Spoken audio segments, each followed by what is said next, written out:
Bahkan banyak sekali ya rekanan rekruter aku atau headhunter yang bilang sebenarnya mayoritas lowongan pekerjaan itu tidak diiklankan karena biasanya mereka pasang iklan tuh belakangan kalau sudah tidak berhasil dapat orang melalui referensi gitu. Nah, artinya apa?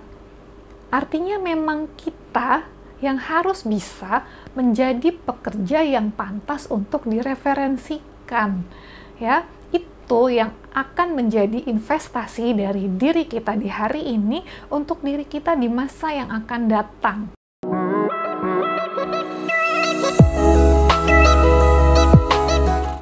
Halo, selamat datang di episode kelima Care Talk with Rifa Sanjati. Dalam episode kelima ini, aku akan membahas mengenai boleh nggak sih dapat kerja melalui orang dalam? Ini kayaknya selalu topik yang hangat jadi perdebatan di kalangan job seekers.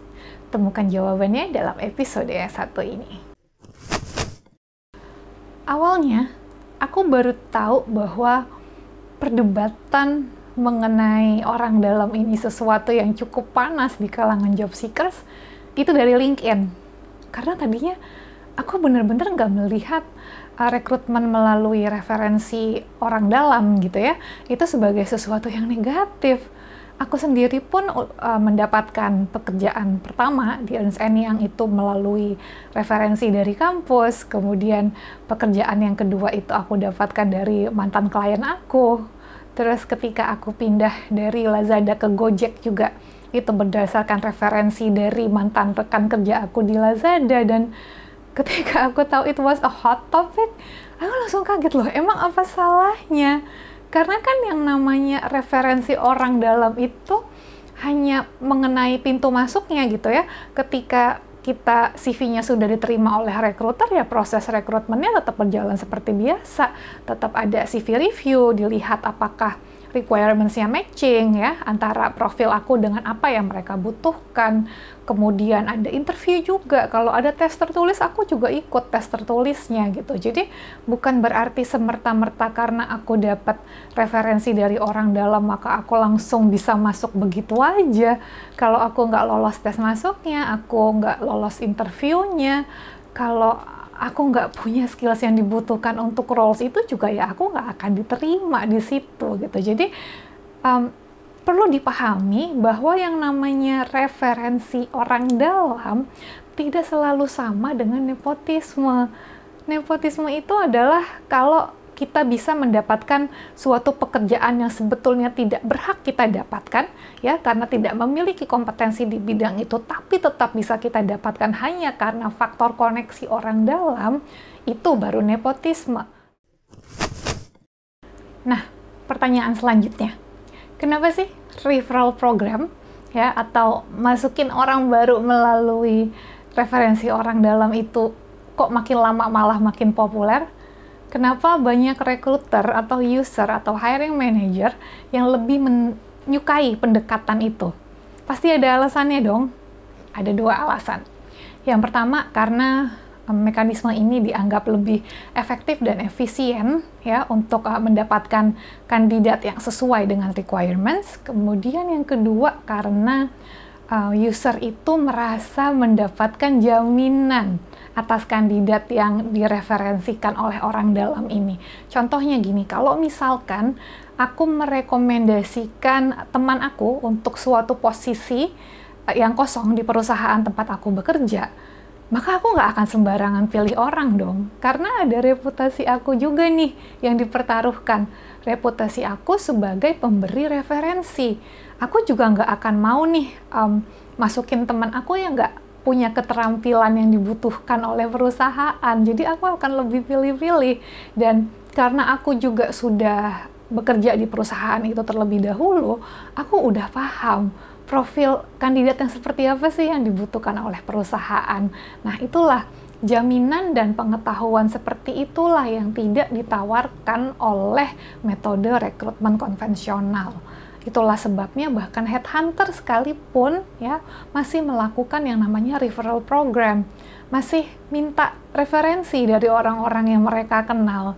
Karena surprisingly memang kualitas kandidatnya tuh lebih bagus gitu. Aku nggak bilang semua karyawan yang masuk melalui referral program itu kualitasnya pasti bagus, ya nggak juga gitu ya, yang ternyata tidak sebagus apa yang dikira oleh pemberi referensinya juga ada, atau bisa juga terjadi menurut yang ngasih referensi sih dia oke, tapi menurut bosnya ternyata dia nggak oke, ya itu kan bisa aja terjadi. Tapi kalau kita ngomongin peluang ya, memang harus diakui seringkali justru lebih bagus memang kandidat yang didapatkan melalui referral program ini gitu, karena itu tadi, karena saringan pertama mengenai kompetensi kandidat sudah dilakukan oleh si pemberi referensi ya. Saking populernya pendekatan ini, sudah mulai ada cukup banyak perusahaan yang bahkan sampai memberikan insentif kepada karyawan yang bisa mereferensikan kandidat yang tepat untuk perusahaan. Jadi kalau misalkan nih ada lowongan IT manager di perusahaan aku,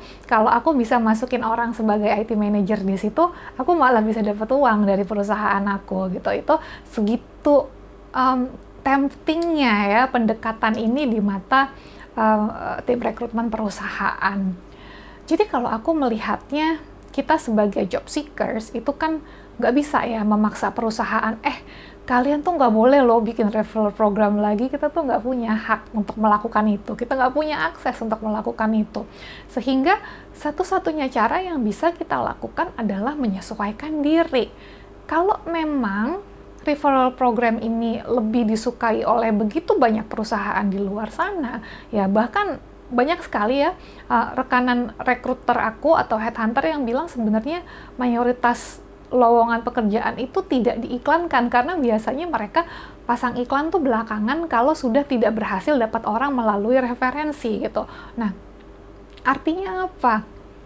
Artinya memang kita yang harus bisa menjadi pekerja yang pantas untuk direferensikan. Ya, itu yang akan menjadi investasi dari diri kita di hari ini untuk diri kita di masa yang akan datang.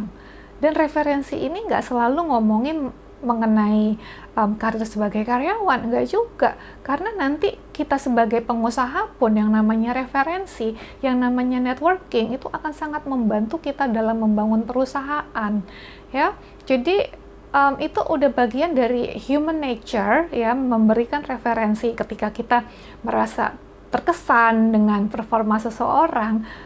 Dorongan untuk mereferensikan orang itu kepada orang lain itu memang akan selalu ada pada diri manusia pada umumnya. Jadi buat apa kita lawan ya, daripada kita terus nih menyuarakan kebencian kita terhadap sistem referensi ini karena dinilai tidak adil, daripada terus kayak gitu ya kenapa kita nggak fokus aja membangun kualitas diri kita sendiri, kompetensi kita sendiri gitu, supaya suatu saat kita nih yang akan direferensikan oleh orang-orang yang pernah mengenal kita.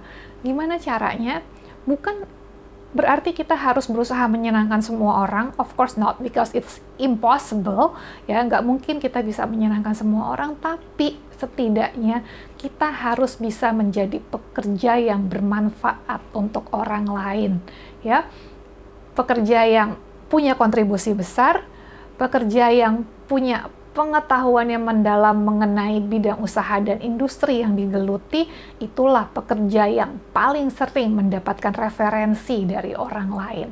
Mereka lah tipe orang yang saat nggak sedang cari kerja malah ditawarin pekerjaan oleh orang-orang di luar sana.